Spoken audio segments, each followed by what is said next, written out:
The Ugandan president has laid out what he plans to achieve during his term as chair of the Group of 77+China.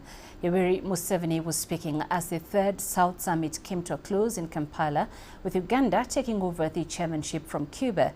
The two-day meeting was aimed at boosting South-to-South cooperation among the group's 134 member states and increasing prosperity. Isabel Nakiria reports from Kampala. President Museveni was handed over the mantle of leading 134 countries of the Global South, the largest organization of the United Nations, and he has his tasks laid out. The Ugandan leader says closing the gap between the North and South through cooperation will push economies of the G77 countries to economic prosperity, strengthening ties with emerging power blocs like China and India. And here we can cooperate. With the countries of the South, we can cooperate in production of goods and services.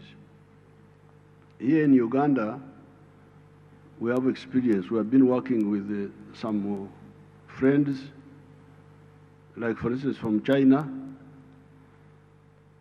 They have come and invested in a number of factories. But his leadership comes with great challenges: geopolitical tensions and conflicts in the Horn of Africa and Western Sahara.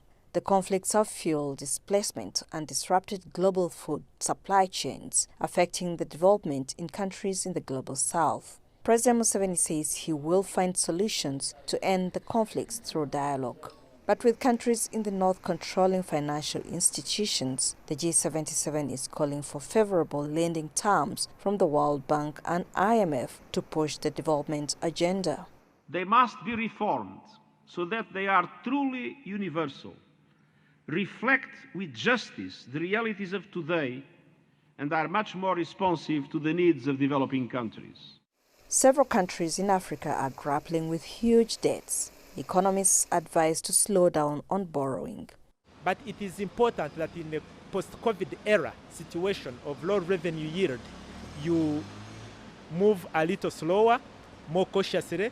China also rallied for better terms from international lending organizations. We need to jointly support the reform of the WTO and the international financial system, and to make international development agencies more efficient in supporting countries of the South.